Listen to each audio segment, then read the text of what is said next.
Hello all, and welcome to PatchPod Episode 4.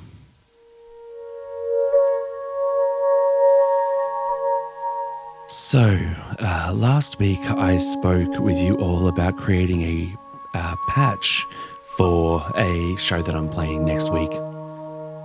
And as per typical BC Slumber or PatchPod style, I have decided that I hated that patch. And here we are starting all over again when I'm literally performing this in a week's time from today. So, yeah, that's kind of typical for me, actually. So, anyway, I have a couple of toys that I've introduced and I feel like I don't know what my issue is. I'm kind of feeling like I am not enjoying this. Well, not enjoying, that's a strong word or a strong way of words. I feel like I'm maybe not bonding with this formation of the case like I was the last one. I'm finding that I'm not patching in such a way that feels really natural. I feel like I'm kind of fighting to get the sounds that I want out of it. So let's use today as a test session, and I'm just going to explore again and hopefully find a direction that I'm happy with. So just to give a little bit more information, so next Sunday I'm playing a gig with the wonderful, wonderful Sammy and Hope, who run shared space, and I'm playing a show called Cocoon, and it's in this beautiful giant church hall. And it's going to be the first time that I've played a modular show where the acoustic space is kind of big and large and I'm going to be amplified within it. So there's a few things that I need to take into consideration. I'm going to have a grand piano with me that I'm going to tinkle away on and play in the background. I might run it into the system, or I might just have it as an acoustic thing and record it in separately with a microphone into my DAW. I also have I want it to be interactive, so in the sense of I'm likely going to be setting up microphones and running the space into my system just a little bit. Maybe I might just use R-bar and the microphone on hand just to do improvisations. I want it to be in a very simple key that I can perform in, and usually I reach out to C major pentatonic for that, but today, I don't know, I feel like C major pentatonic, as much as I adore it, it's more of a summer key for me. I feel like autumn and winter lean towards something a little bit, not darker, but definitely not as, cheerful. Give me 1 second.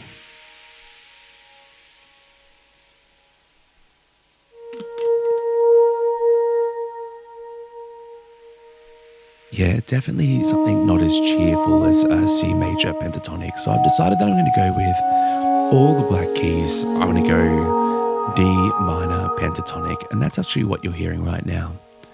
What you're hearing right now is Norns. I have my Norns Fates playing Fall using the Fall script, which is just a random generative sequence. Got a beautiful little display here, and if I go back to my screen that has I'm still getting my head around how all this works. Got the little falling leaves here, and I reckon it's lovely. It's just it's autumnal, which is what I'm aiming for. It might be the name of this week's pod episode, autumnal patching. And I have Just Friends also being controlled via this very same script, playing the same notes. So I'm going to use that as my beginning point. This sound that you're hearing now is essentially just going to be the backdrop to my entire patch.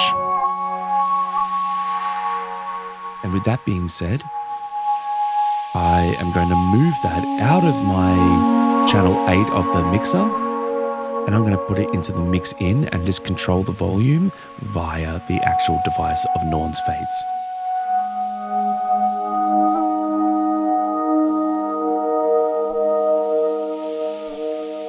So this way, it's not taking up room in my mixer, so to speak.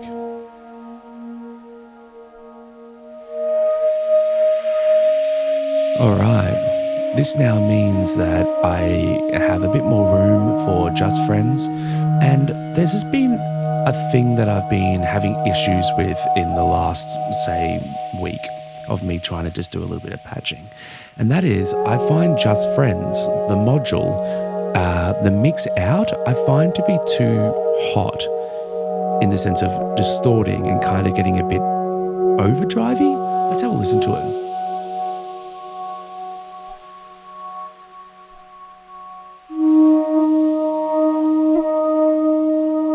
So I'm going to gain stage nice and quiet on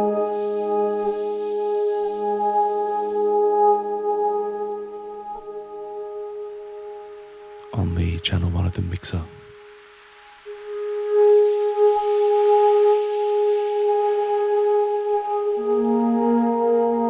Oh, it's actually quite nice. It's working this time.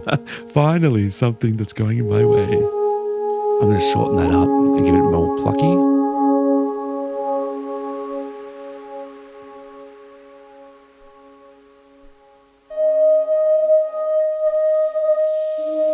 Alright, well I stand corrected. That's lovely. It's really, really nice.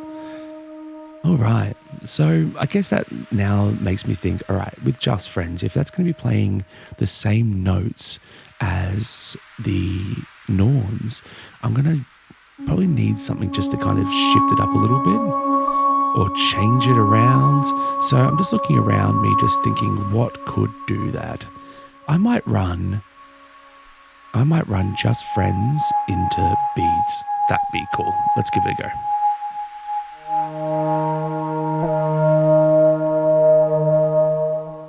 Alright, running the mix output of Just Friends into the input of beads. Then I'm going to run the output of beads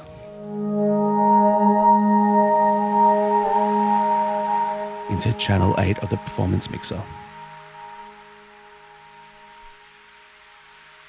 Alright, so I haven't done this combination yet, so let's have a listen. Okay. I'd much prefer it if it's got the softer edges. I'm going to turn off the reverb, keeping in mind that I am pretty diehard on wanting the space to be the reverberance. Alright, let's actually turn the pitch up of beads. I always have issues trying to get to the octave. I always feel like it's not.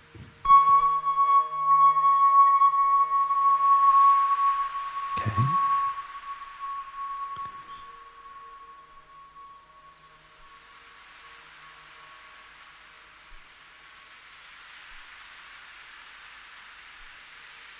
Waiting for the next note to play. There we are.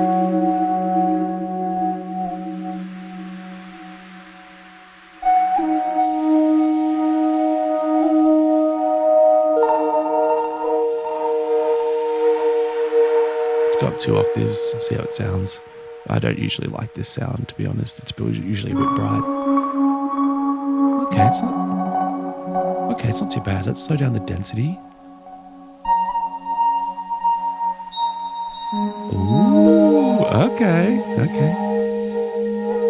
Alright, I think this might be a good time for me to explain beads a little bit now. I have a good friend who I talk to a lot on Messenger from the Aussie Weeklist group, and he was having issues with getting his head around beads. Now, in this, oh, that is quite pretty. With beads, I think the best way to fully understand it is to send in a single tone is usually the best way. Now, with density, if it's unclocked, it's kind of running within its own clocked system. So, if I turn density all the way up to the left, then it's going to be quite a steady pulse. Now, if I feed this a clock, which I currently don't have any clocks running, then the density knob is going to work in like timed incrementations of that clock. So all the way to the left, I might be looking at 16th notes, and as I work my way down, they become less frequent and go through 8th notes, dotted eighths, thirds, or triplets sort of vibes. And then as I go to the right-hand side, it's more of a random bass clock. So the same divisions, just not, but it's sort of heads and tails pulse. I actually really don't mind that high-pitched sound. I think maybe because up against the full Norns patch, it's kind of nice.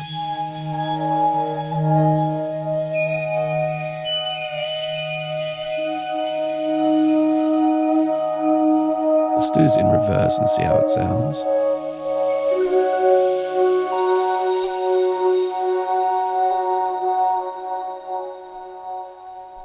Now, the size knob is the size of the grains that are being produced, and if it's all the way at infinite, it starts working as a delay. The shape is obviously the shape of the grains, so when it resamples the sound, it plays back that sound in different shapes. Currently, I have it on sort of a high attack and slow decay mode, like an envelope, but I do like the just the triangle, which is the slow attack, slow release. It's quite nice. The time knob is one of those ones where it can get a little bit confusing. For me, I understand it more as it's scrubbing through the buffer, and the buffer is the length of the buffer is set by the mode that you're in. I'm currently in the highest quality mode. I'm going to turn this down because when you actually change the buffer size, it clicks really loud, and yeah, it's quite annoying. So I'm actually going to put it into this burnt orange mode. And I believe as you scrub through the buffer, it's going to play the sample back from earlier in time rather than immediately the second that the sample or the seed is produced. So it's kind of like going backwards in time just a little bit and picking up one of those parts and playing that instead of what's currently playing in. Let's try it pitched all the way down. Let's hear what it's like producing bass.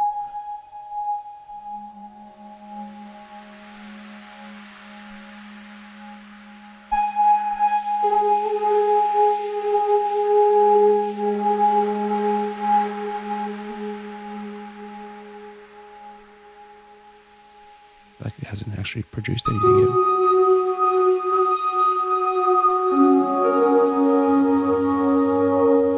I can kind of hear it down there.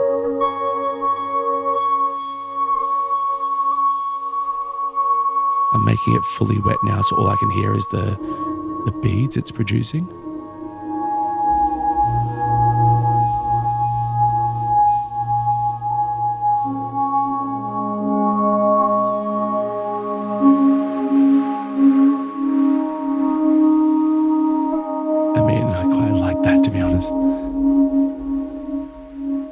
Bring it back to wet and dry.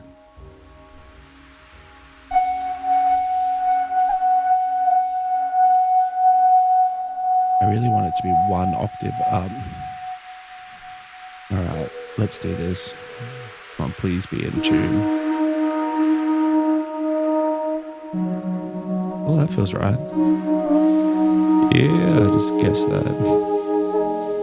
I always feel like if I'm pointing the pitch knob towards the density, the writing of the word density, I find that usually is quite accurate to, okay, maybe not.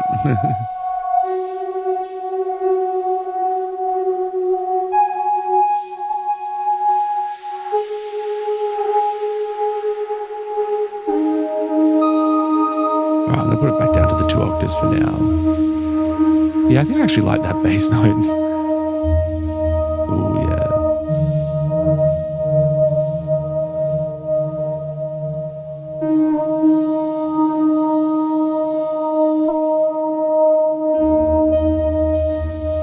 Sweet. Alright, so I'm going to turn down beads and just friends for a little bit, and let's just listen again to the autumnal playings of 4.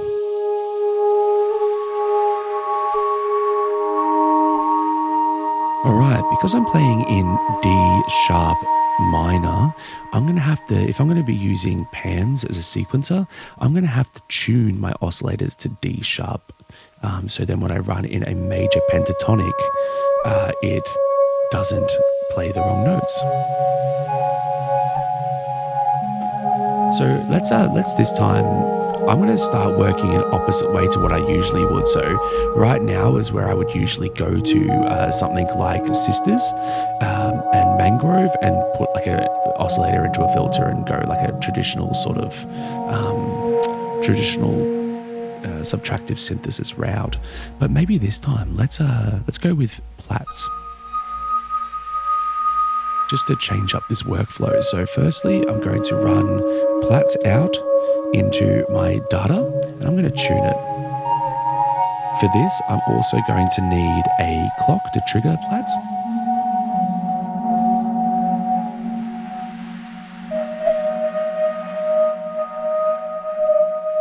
All right, so now we have Platts. Is it triggering? Alright, so I'm going to go through these modes. Let's go to the traditional green mode. I like this one. Wavetable is usually nice. Let's bring it up into a different octave. Alright, so it's quite low currently. Let's put it maybe in the 3rd octave. Alright. Let's fix up the FM knob because that's going to be making it go a bit crazy. So now I'm going to tune this to D sharp, and it's currently bouncing around doing a whole bunch of things. How about I plug this in so you can hear the tuning?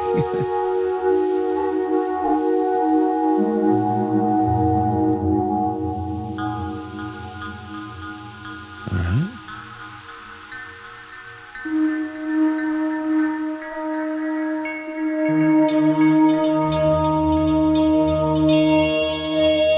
Yeah, I might leave it.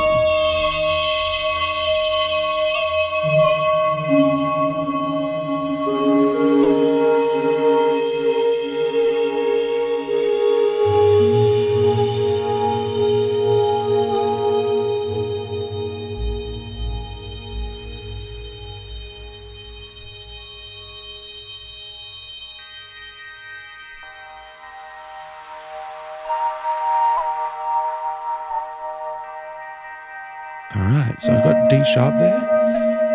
That works. Let's now go back to our trigger.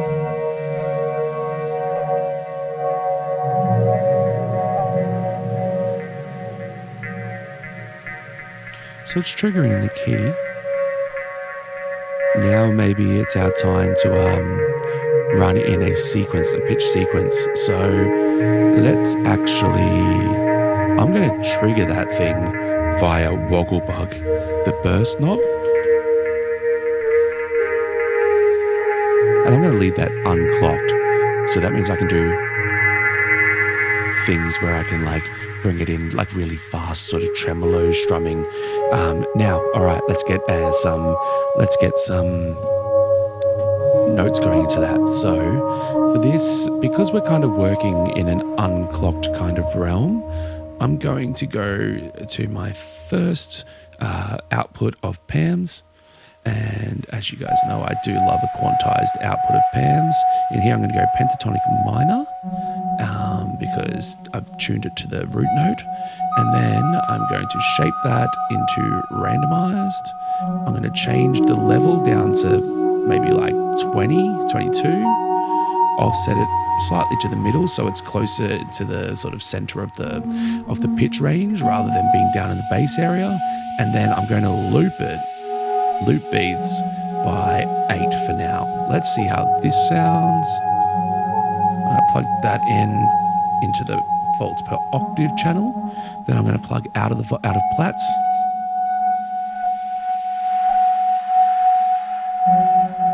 Into channel 1 of the mixer.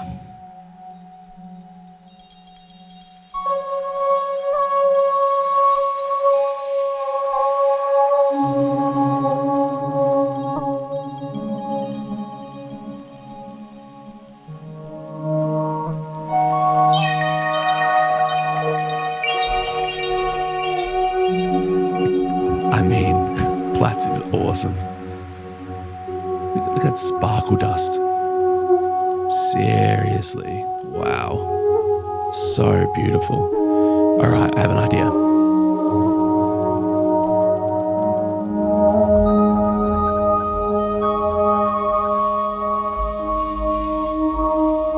To continue with that sparkle dust energy, I'm going to run the output of the random voltage output of of Wogglebug. I'm going to run that into the panning knob of that channel on the performance mixer. And the reason for this is currently stepping and changing alongside the rate of the burst.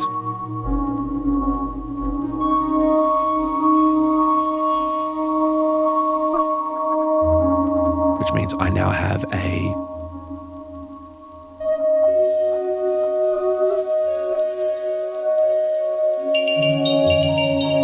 sound source that's going to like fly around the ears.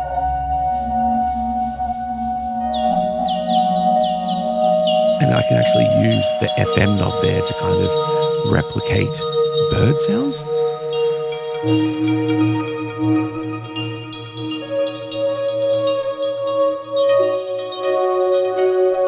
I love that in this current mode, all the knobs, harmonics, timbre and morph, are all playable, and they're all giving me an opportunity to really sort of shape the overall sound for different modes or different parts of the overall performance, remembering that I have an hour and a half to play.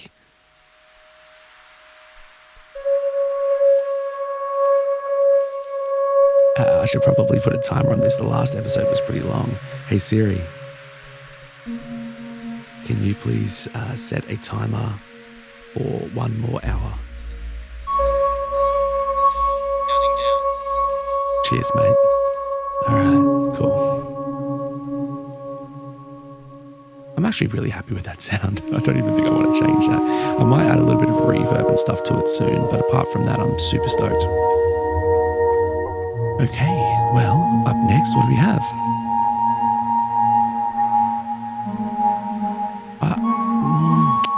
I might modulate that. I kind of want to perform it.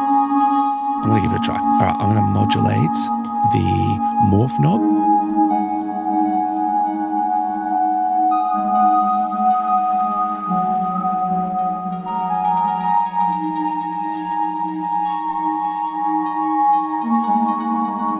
I'm also going to loop those beats even further. Introduce new melodies.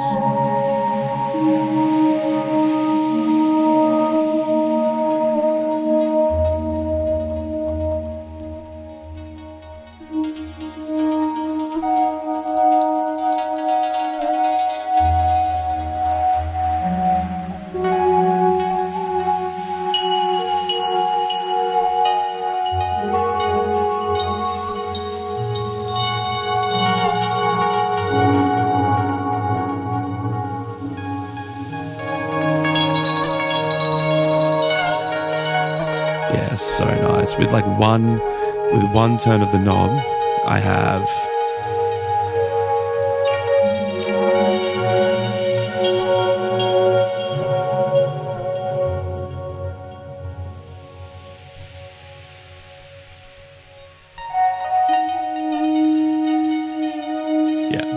cool. I'm actually going to use another piece of stage, like another output of stages, and this time I'm going to get it to change the FM.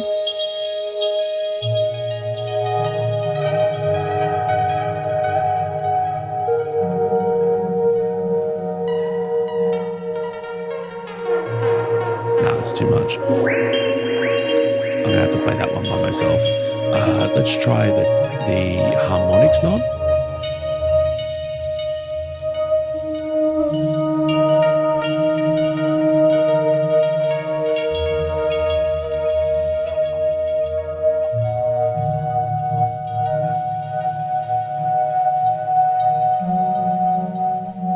Remembering that sometimes I just want it to be like little sprinkles. I'm actually going to change this whole thing to channel 6 just so because I usually use my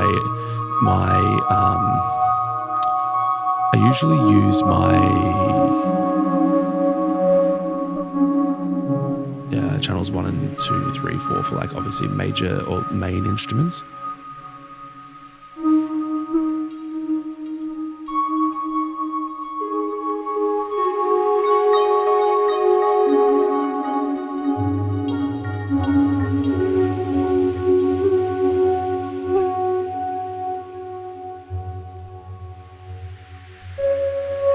Yeah, I'm happy with that.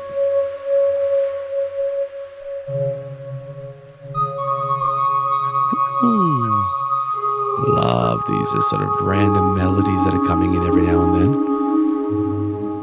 Absolutely stunning. All right, so now this is probably a good time to talk about a new addition into the studio, and this is the Endorphins Golden Master Pedal that I have here, and I'm currently running through this for the first time. So it's a EQ compressor and mid-side processor. I'm just using it as an end of chain, so I'm running out of my line level output into the Golden Master, and I'm running it through 3 different sections. So in the EQ, I'm boosting the low end just to give it a little bit more bass. In the mids, I'm just giving the mids and high just a little bit more energy. Then if I go to the compressor, I'm compressing it a little bit.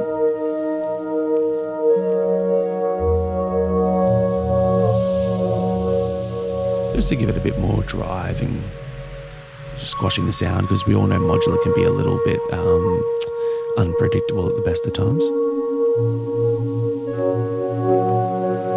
And then I have my mid-side processor, which is my favorite. So have a listen to this. So if I have that lower sound coming through, right now it's in mono, but as I turn it up, I can really push that bass out to the stereo image. Wait for it to play again. There we are. Ooh.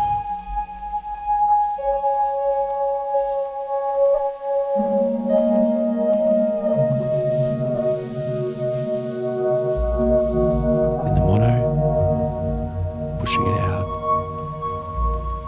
which I'm actually really into, having it a bit wider. I have my mid-range, I can put that in the mono, like so. Or I can spread it out.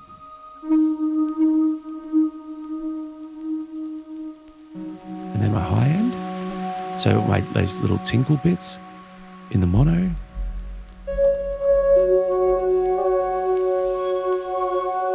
Normal stereo. Super stereo.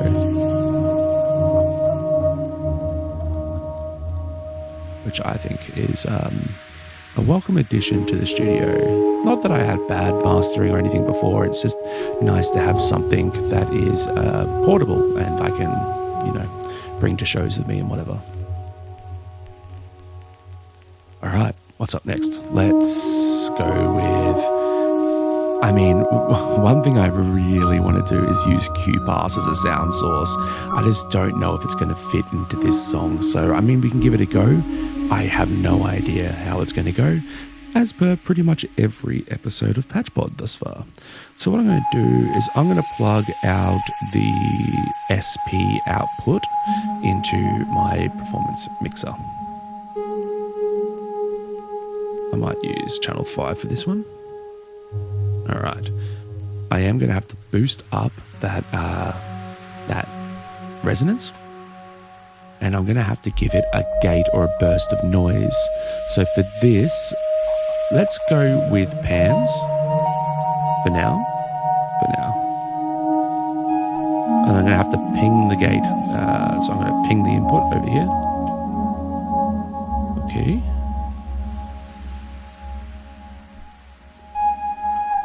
Let's actually turn down the other sounds for a second. Quite scared right now.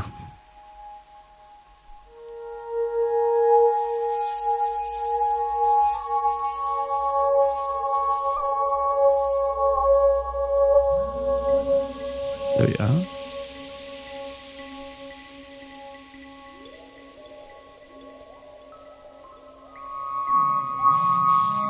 actually going to turn down my Norns Fates as well. Let the delay, which is C legs, ring out. All right.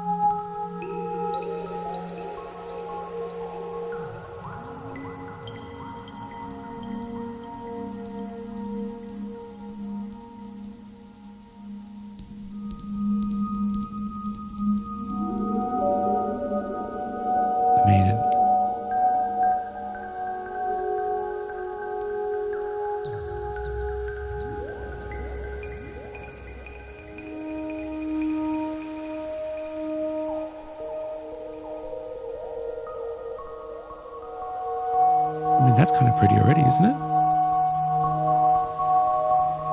Seems like it's in tune. Let's actually run it into the tuner and to see what that's playing.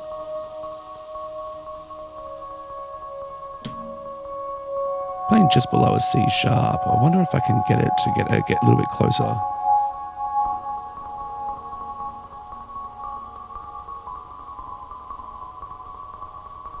I mean, it's pretty close. Oh shit. Alright. Do I try running a melody into it? Maybe. Alright. I'm gonna go with do I give Autumnals in Crime and Renee another go? The last two podcasts it's been doing nothing. Let's give it a try.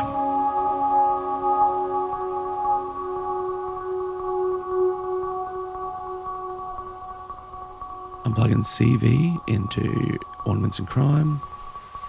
Oh, I'm not using these patch cables. I hate these patch cables. Let's go with these little green bars.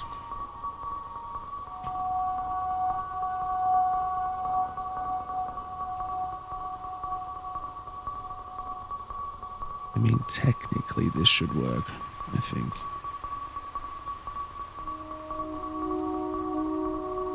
Let's go get a gate from Pamela's Pro. And I'm going to send that into the X clock. Okay. Yep. Okay, well, it's working better than it did last week.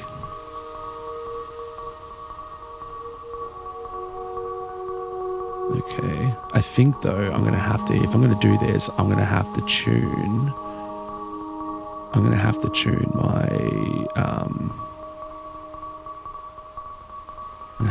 my Q pass to C because it works different to Pam's. All right, let's go tune this to C then.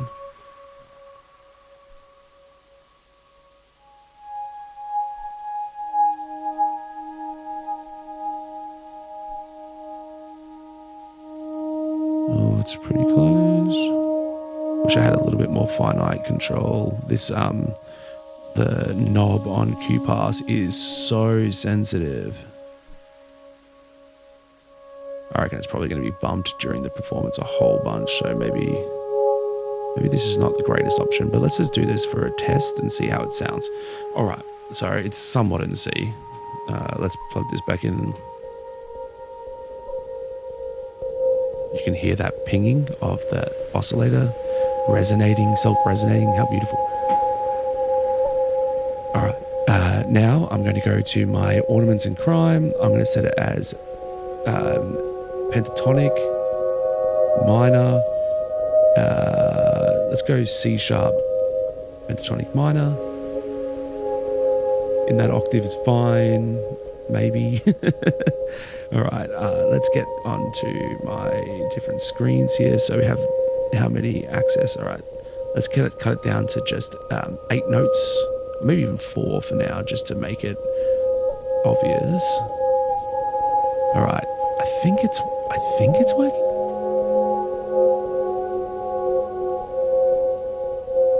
All right, let's plug out of that into the input of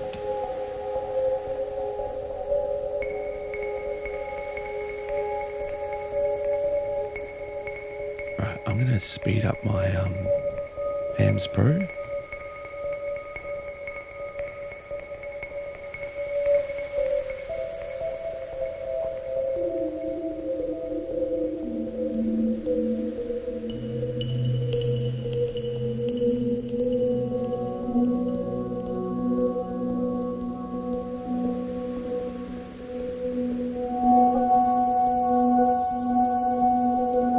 pretty is that? I'm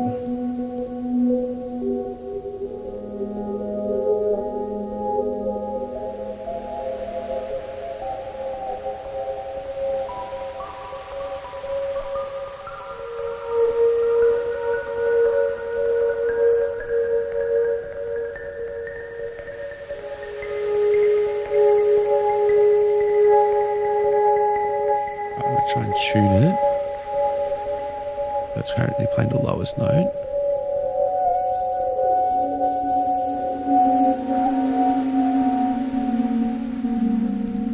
Ooh, okay. Right.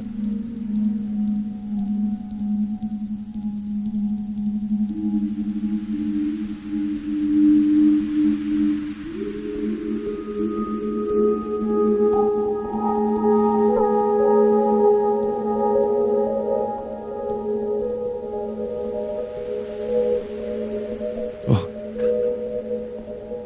I'm kind of in love with that.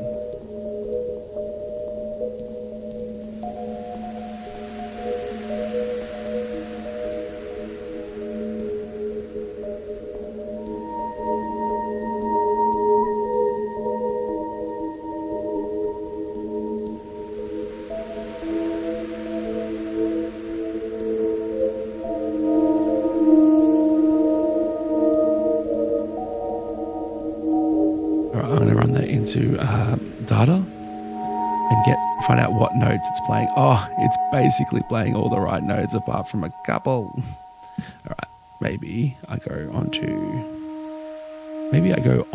my tuner here, and I might not tune my pentatonic minor setting on Pam's. Oh, it's so close. The thing is, I know that it's just like when I close this case to take it to the show, or even as I'm performing, I'm going to hit this and it's going to bump out of tune. I know it. So I probably can't do this anyway.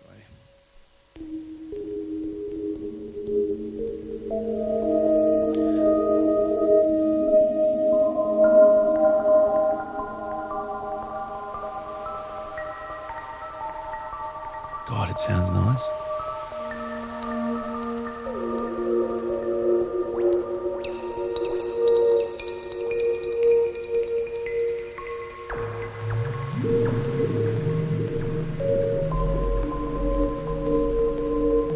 Trying it with the tuning knob all the way down, the frequency knob all the way down, and the attenuation all the way up. Might be one of those things that puts it into like volts per octave mode or something. And I'm going to put this octave up a couple on the...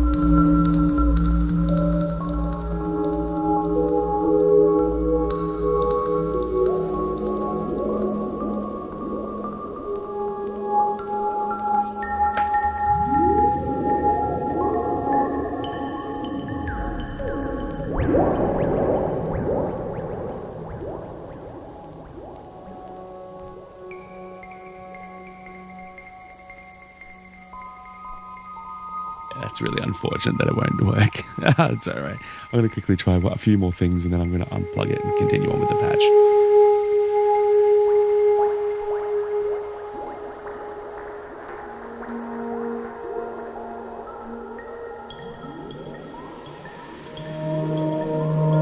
I don't hate that as a sound effect, eh?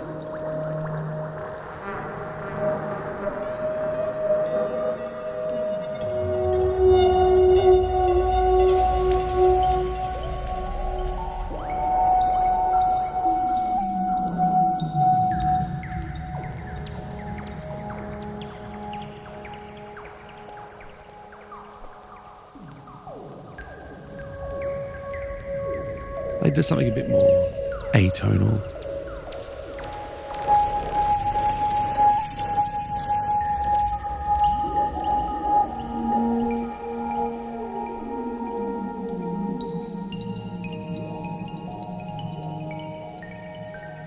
You know what? I'm going to keep it. I'm going to keep it for now. I don't think I'm going to use it, but I'm going to keep it and then we can get rid of it later. All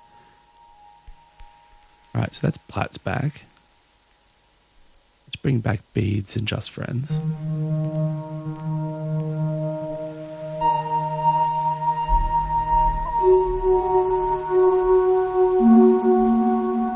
Bring back ball.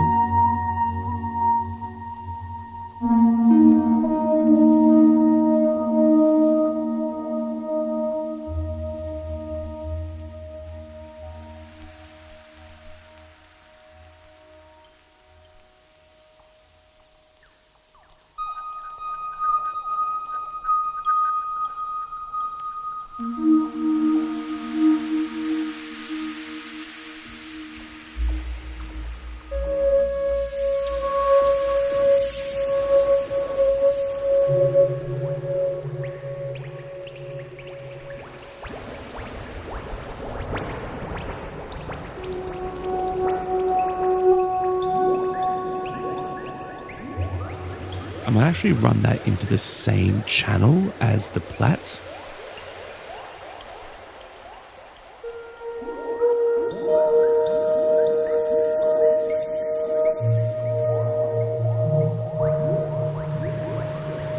You can actually set it in such a way where it can play both channels at once.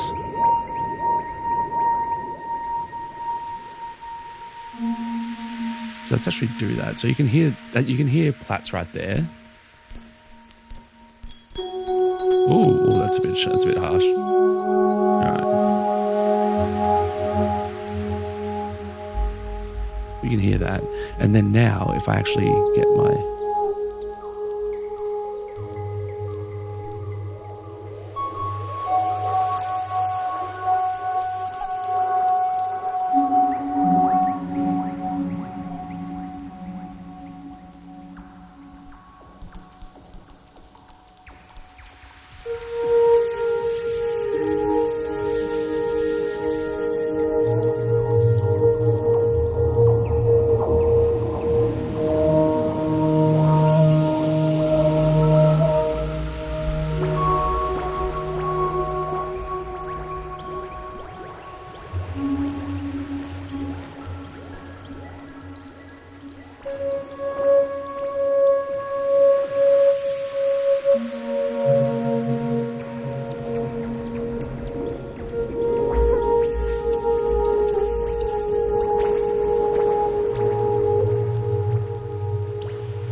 I like that sound. It's not a lot, but it's doing something. Just adding a little bit of interest and intrigue into the back of the mix. Yeah, this Platts is pretty sparkly, isn't it? I mean, I love it. I just think that maybe I need to make it just a little quieter, but... or maybe just make the other stuff a bit louder. I have been having issues with my overall gain staging on here. I just really wish that the stereo channels on this had its own gain staging knob. I don't understand why it doesn't have it. It doesn't make any sense to me.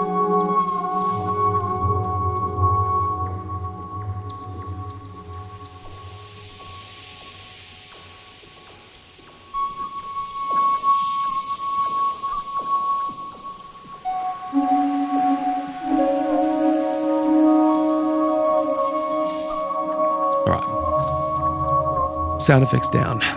Let's now go for, let's actually use that sequence that I was using with Renee now that it's actually set up properly, and let's use that on Mangrove.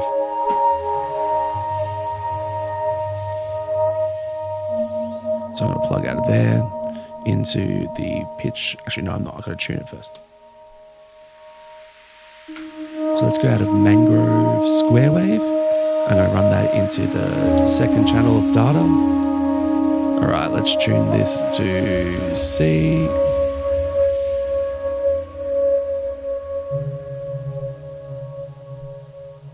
Yep, and we are good to go. All right, I usually put it a little bit sharper, just a tiny bit. Because once I plug in the volts per octave, it seems to go down a little bit, even though I just calibrated the module. All right. So let's go out of that. Sorry, a bit yawny. Okay. Ooh, that's pretty high in the octaves. Let's bring that octave down. Yeah, all right. But we're back into the C sharp range. Let's bring that down by about 20 cents, 30 cents. Sick. All right. Ooh, that's kind of nice. That little distortion moment there.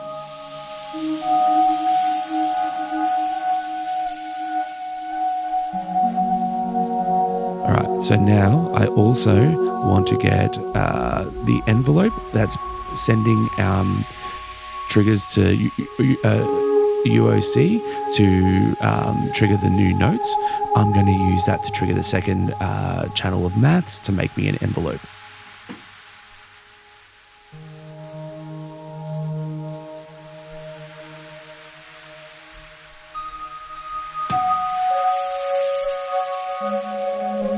Alright, so I've got an envelope now. So now I'm going to go, instead of out of Mangrove into the tuner, we've already done that. I'm going to run directly out of Mangrove into Three Sisters, which is a filter.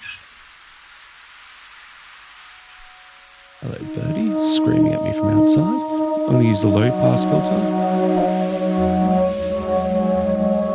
Then I'm going to plug from my low pass filter into the performance mixer channel 1.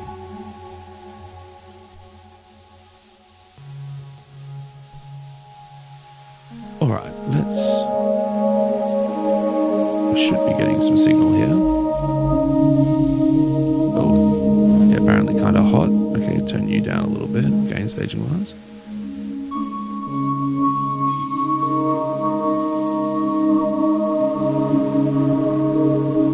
Okay, all right. Let's turn the other sounds down, see what's happening here.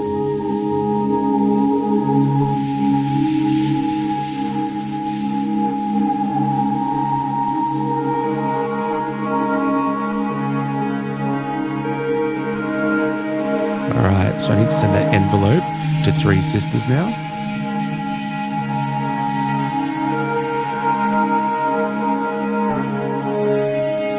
I like to use my my stackables for automation and modulation.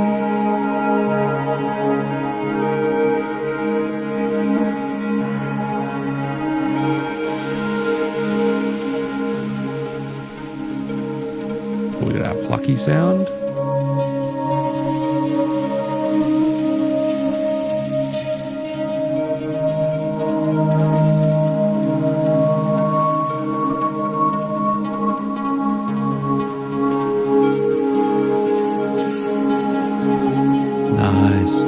So now I have hands-on control of my melodic sequence. So let's actually do an upwards arpeggiator.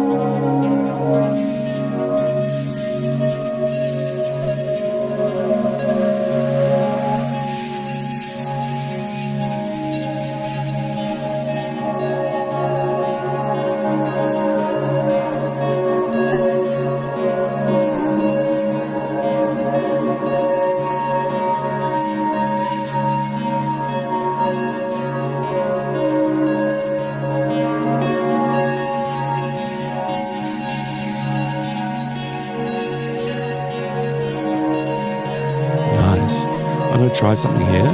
The different values that are coming out of Ornaments and Crime to trigger the notes, I'm going to get those to shape how long the fall sound is. So it'll go from something like...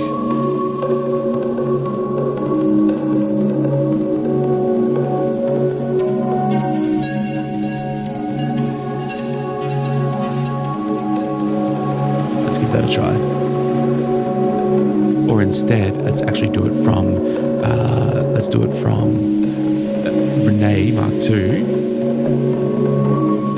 because that will be more likely to be a larger CV amount before it's quantized.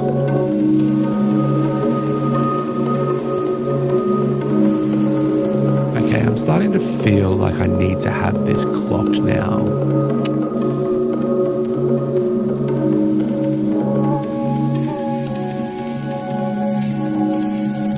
It's getting really busy.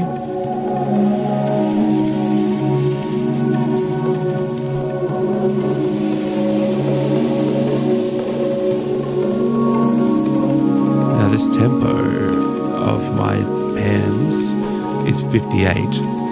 Now I'm sure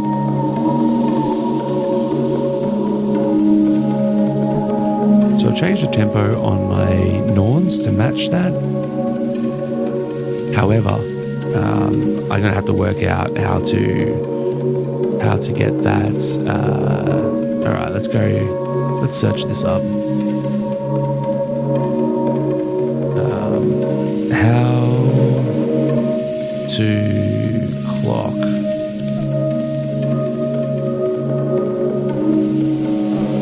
Don't want to misspell that. How to clock Norns with Crow.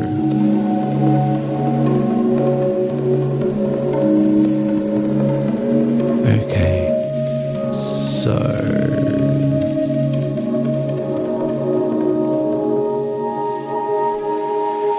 syncing Norns with an external Crow. You can send it through a clock pulse into the modular system. Okay, that's the goal.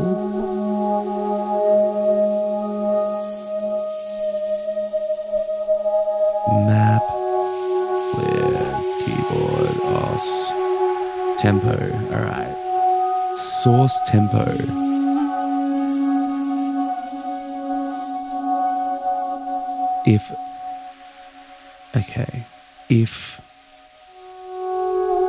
Alright, settings, source. A global clock can be driven from 4 different sources. Internal, which is currently MIDI, link with Ableton link, and Crow. Okay, that's good. Crow pulses from the modular synth into a USB connected Crow. Yes, that's good. If clock is sent to internal link, E3 will adjust the tempo.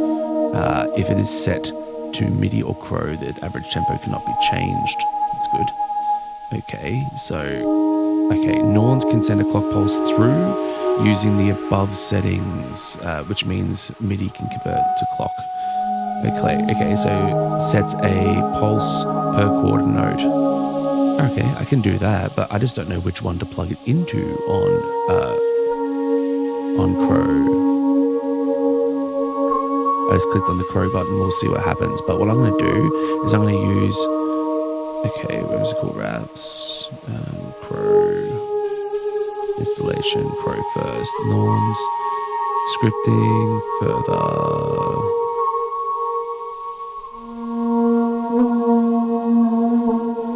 Okay.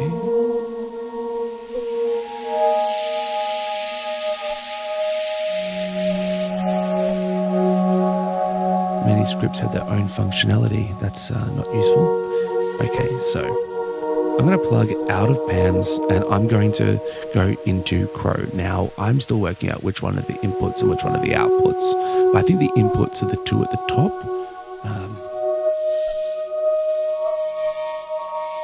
So I've just plugged into that. Now I'm going to go on my Norns rather. I'm going to go to System. No, I'm going to go to Edit, Clock, Tempo, Internal, change that to Crow. Okay, now it's reset to 120. Reset.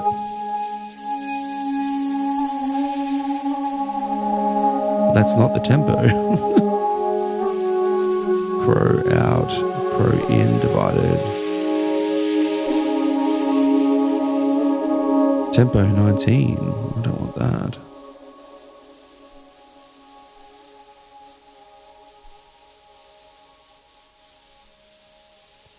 Okay.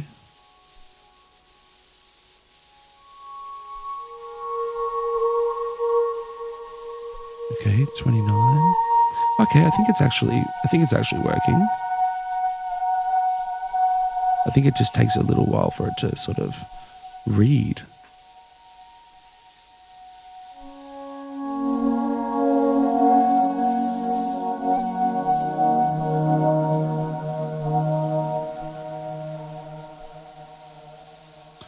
so I'm going to double the speed of channel 8 output.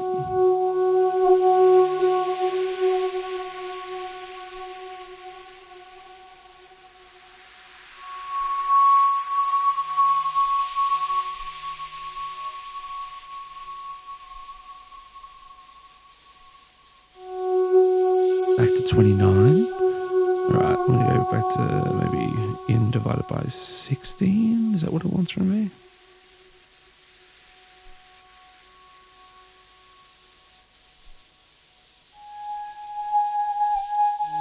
Oh, 116. Okay, divide that by 2 then. 66. 58. Hey. Oh, there we are. The same tempo as my PAMs. All right, we're in clock. Yes. All right, I better save that after I finish this session. All right, so now with that being said, 58 is our basic. So I'm going to send out clock now to a bunch of stuff that needs it. So I'm going to use red for clock here. Let's start off with...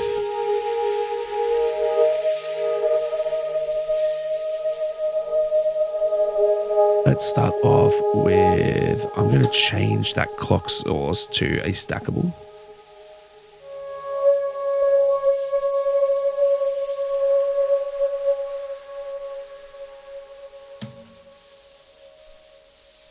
All right. Cool. So then I'm going to run that red one there into the beads seed input. So that means that the clocking of beads will be in time. Okay. I'm going to turn up my Just Friends again with beads.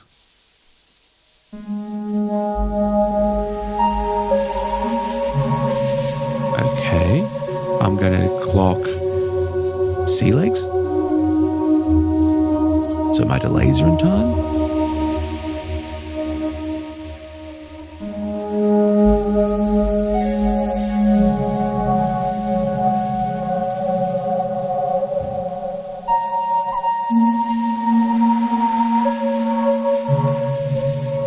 I might even try clocking my woggle bug, which is kind of doing that random sort of sequence on plats. All right, let's bring in some of these instruments and see how they sound, eh?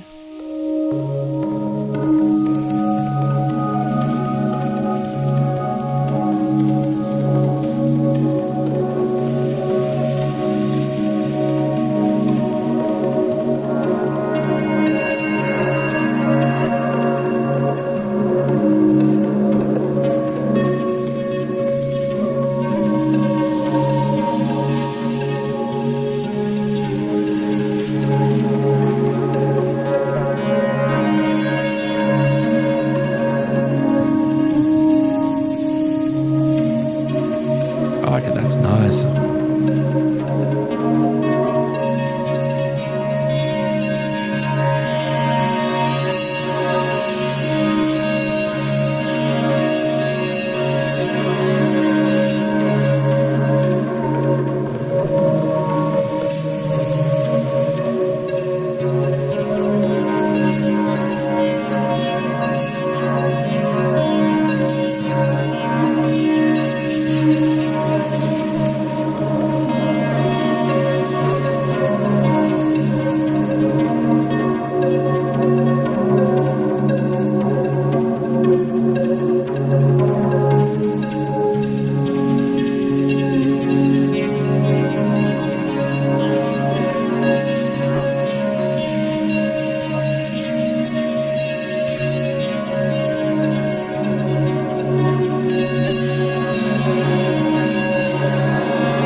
That's a nice sound. All right.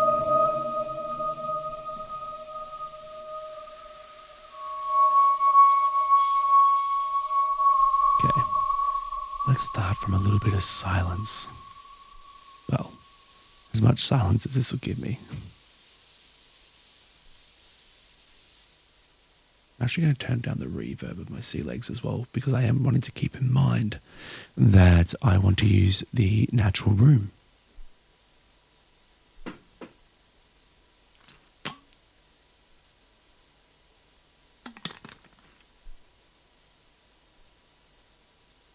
All right, let's see what we have so far.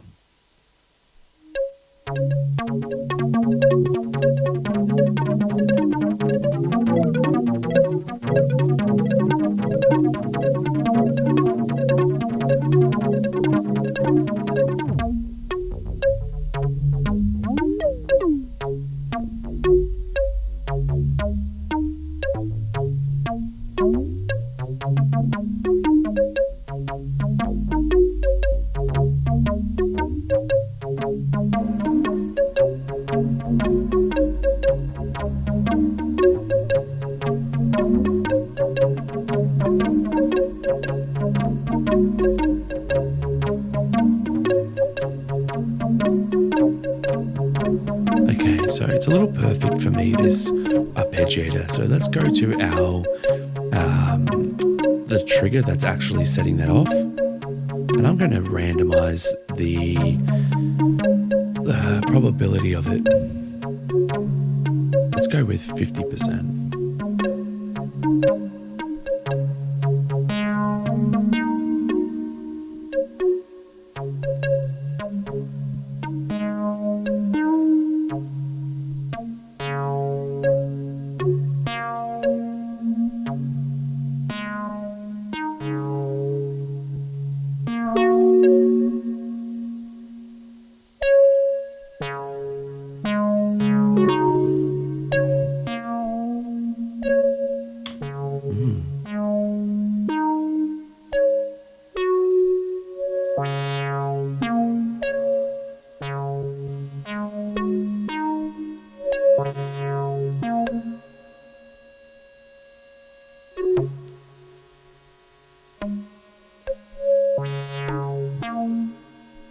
Actually really nice. I like that. That's good.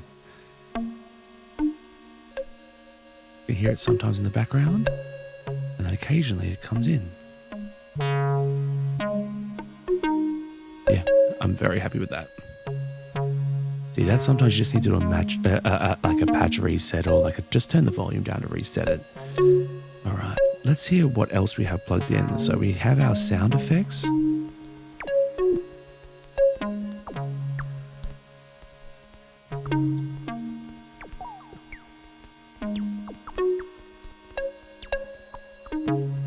That might be one of those things that it might be actually good for me to clock it, but not from Pam's, but instead clock it from when the other, when the mangrove gets played. So I'll go to the end of gate output, or end of sequence gate. Oh, what's it called? End of release gate, or whatever it is on Pam's. On maths. I get it. So dip down.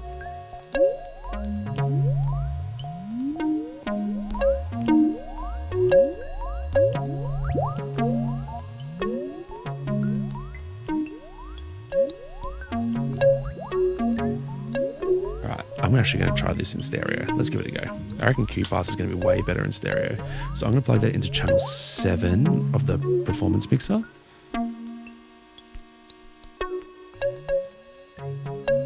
And I'm going to run the second output onto the right-hand side.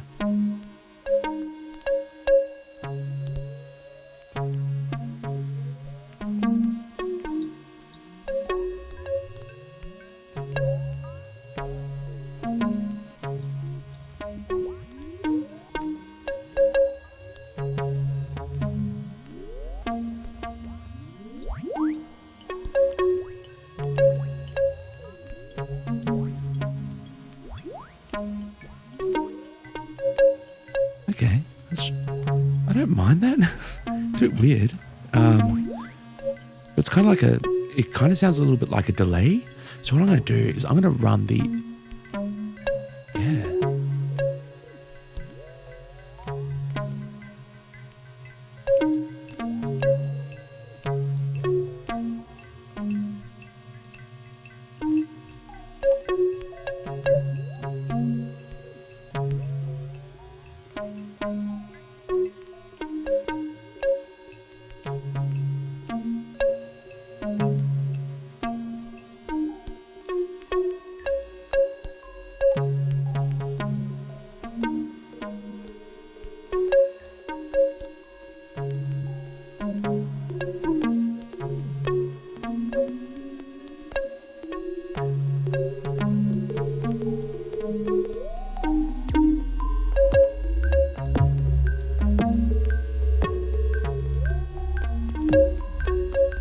just give myself a kick.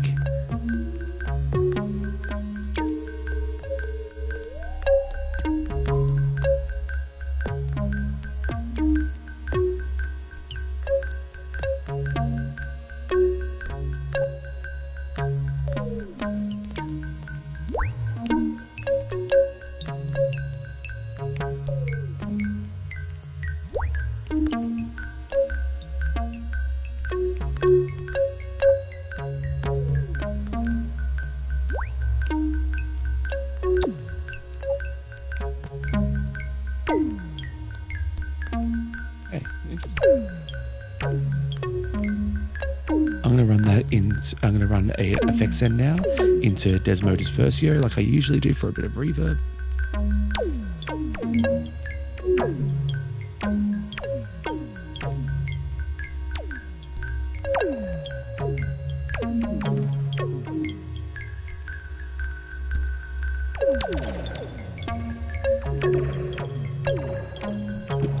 Do I like that? I do. I think I like it. It's like adds like an interesting texture.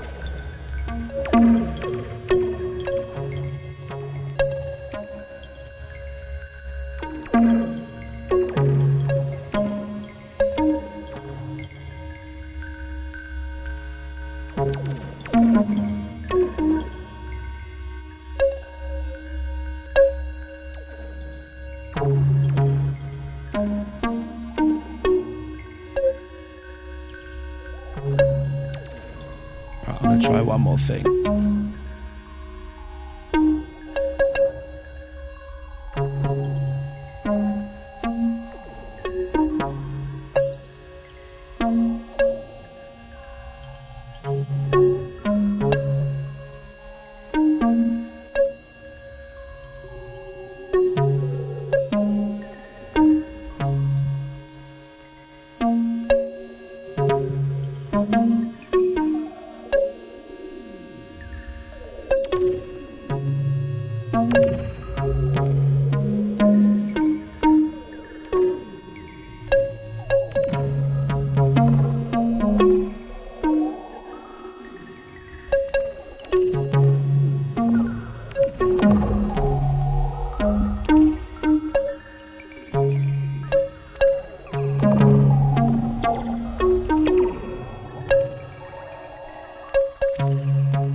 Try a few more things. I'm just sort of playing around now.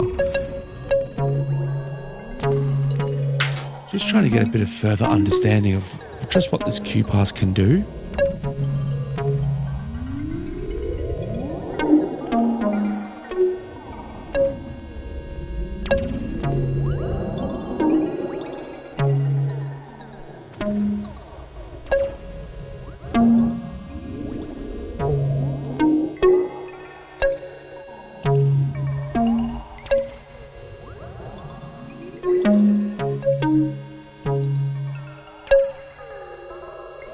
Yeah, like an atonal bell. What?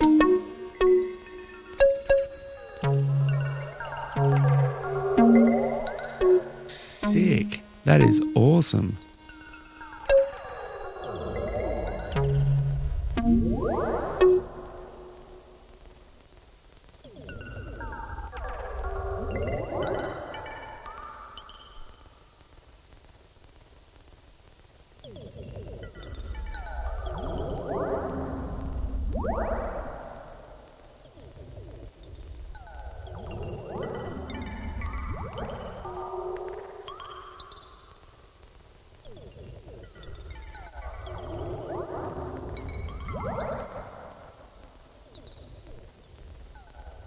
Yeah, sick.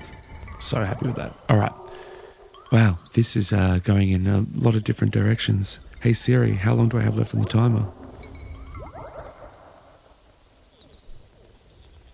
All right, 11 minutes left. Let's wrap up today's podcast because this has been quite a slow, pensive one. I hope my phone's recording, otherwise I've screwed it and you guys can't watch a video.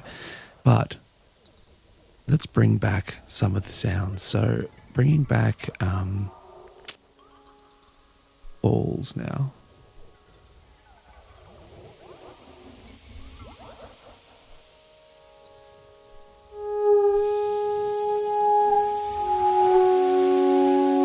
Adding a bit of reverb, adding a bit of feedback to the delay. I'm happy with the pedal system at the moment.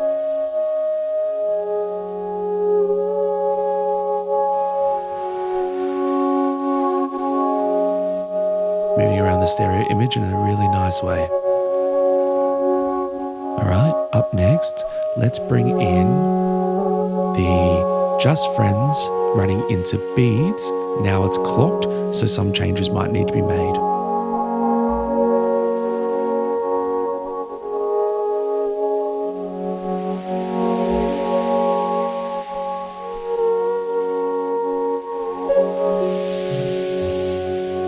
Oh, it's so good.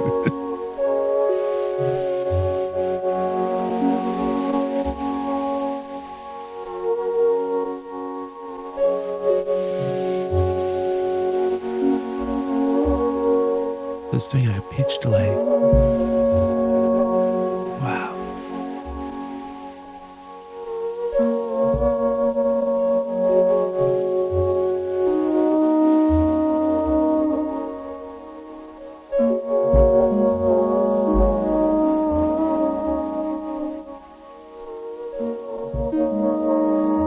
I'm going to randomize the shape of my beats playback.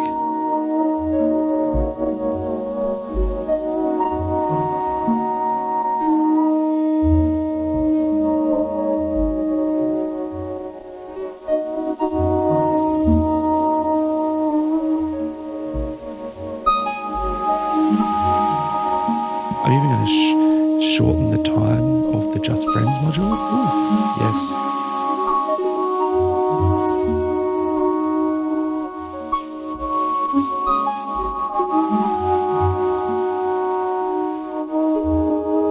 Oh, I'm so happy with that. That's awesome. Now I can play Just Friends time. Let's turn it up, turn it down in volume, but make the envelopes longer.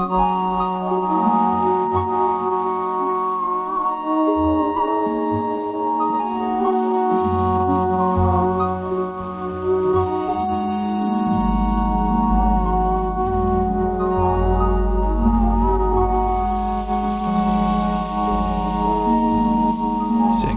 All right, well, that's a nice little playable element for me.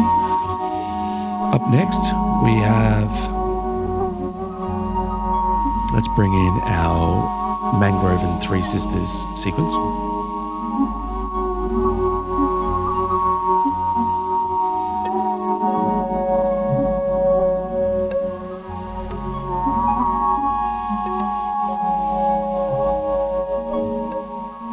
Really wanted to keep that like woody sounding. I'm going to change that to constant wave. Let's hear how that sounds. Yeah, nice. I'm going to put it down an octave.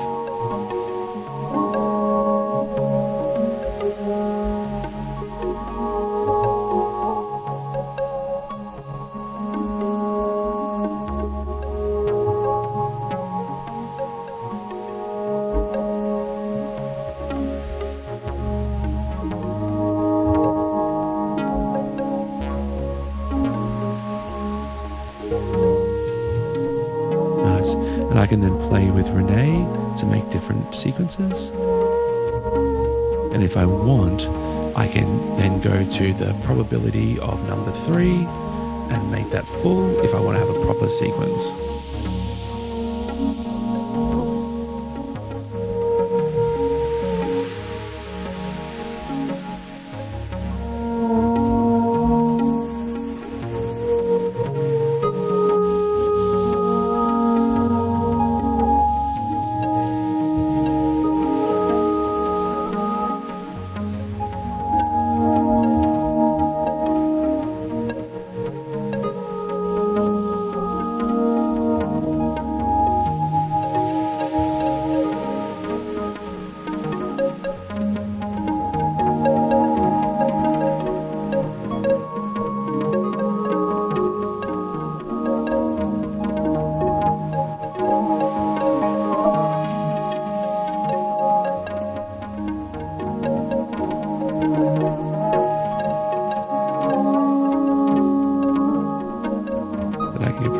times 2. Really establish a nice.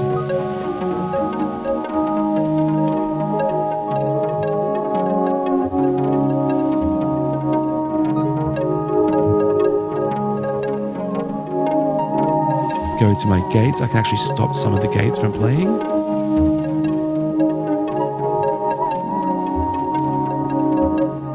Which means it's going to rely on the slow envelope to play the note.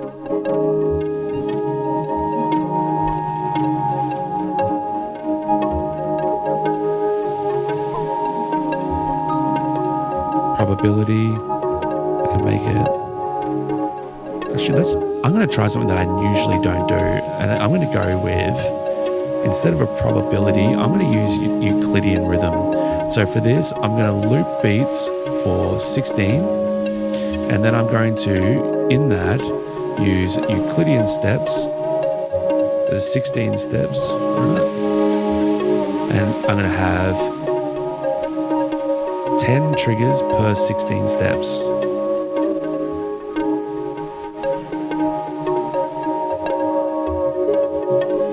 Maybe even less triggers. Let's go with 5 triggers. So from what I can tell from Euclidean, how it kind of works is you set an amount of steps that you want it to go, and then within that you say how many note trigger events are allowed to play within that 16 steps, and then each time it goes through it plays 5. For example, I have 5 triggers within a 16-step sequence, and it will randomize when within that 16 that the 5 will play.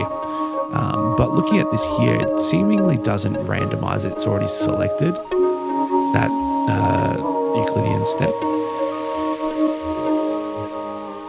which I don't mind. Sort of creating a kind of rhythm in there, which is quite nice.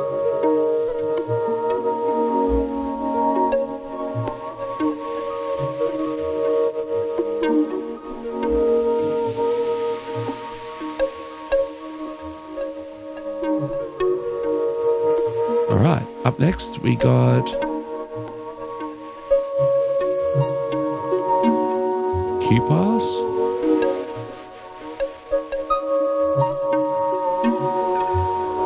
Can make it loud, just so you can really hear it.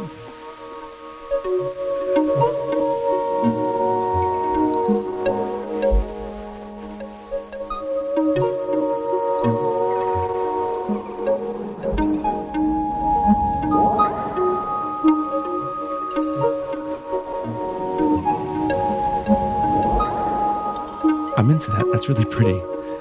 Just this like little kind of thing in the background that occasionally comes in that's way out of the usual sounds that I make.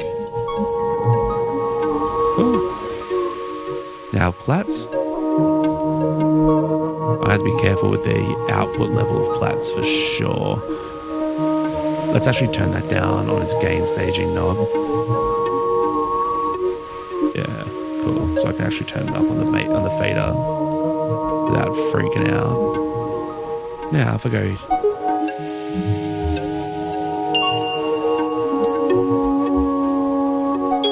yeah,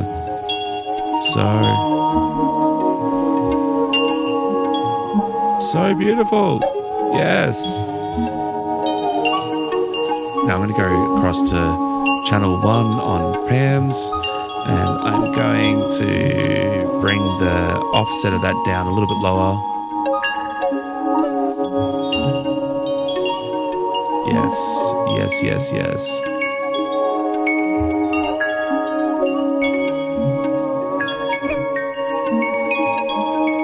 Yes, yes, yes.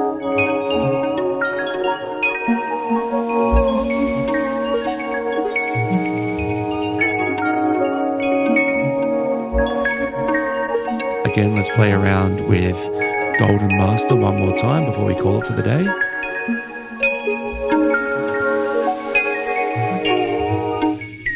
I can actually mute different parts of the EQ spectrum in this mid-side, which is so good. So if we listen to just the low end, mono low end, stereo low end. That's a bit much for me. So I'm going to go with a kind of like a 50% mono. Up next, let's go with the mid band. So mono. And we slowly turn it up until we go full stereo, okay?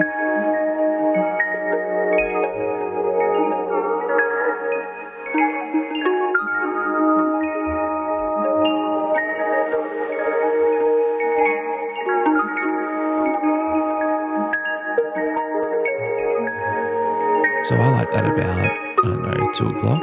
And then I'll mute that. Let's go the high band. Mono.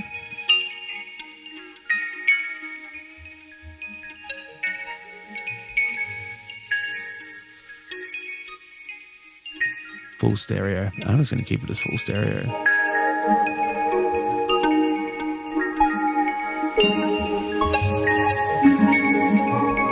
I'm going to turn down the low pass gates on my shallow waters to make the whole mix a bit darker. And then what I'm going to do is I'm going to blend the mix knob to taste.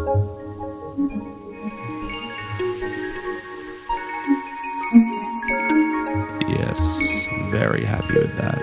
All right, now I'm going to go to my different modes. I'm going to go to my compressor. Now, what's the compressor doing to the low end? That's really the one that I want to compress, is that low end. All right, mute that. Mid-range. That sounds quite nice. High end.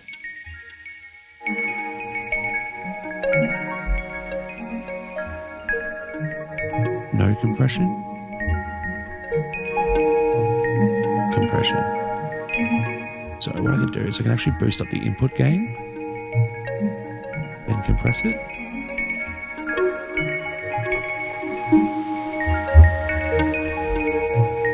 Compress it. Control my output gain.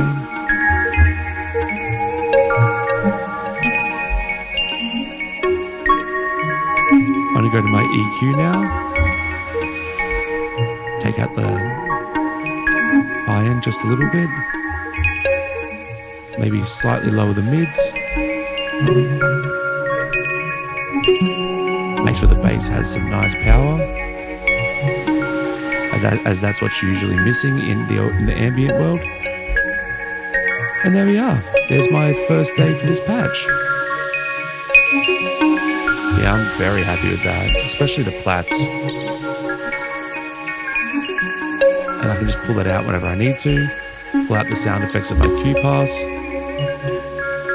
Let's go now focus on the sequence.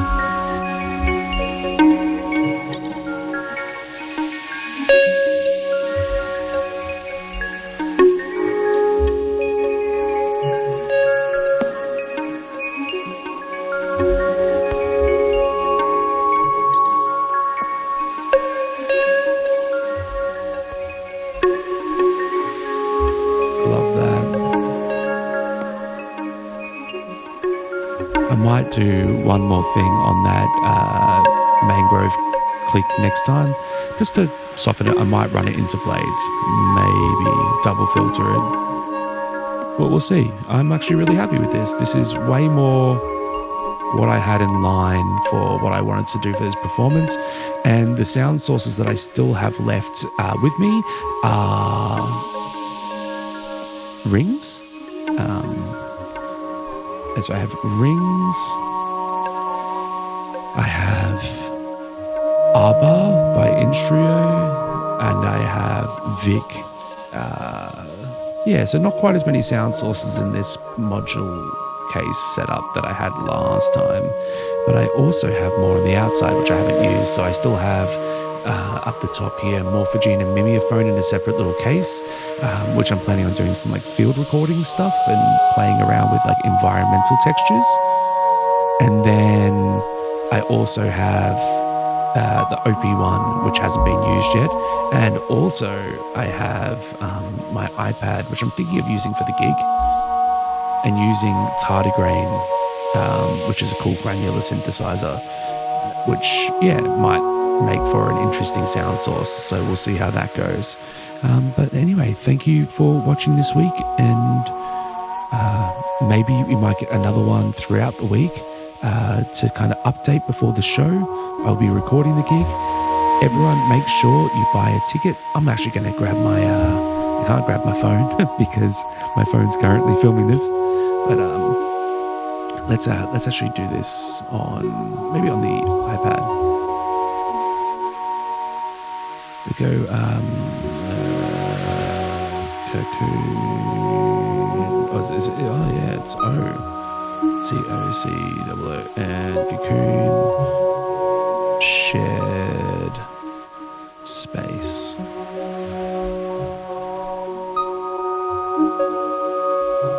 No.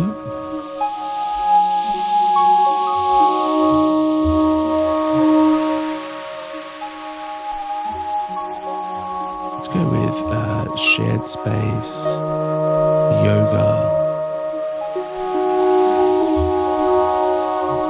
Instagram.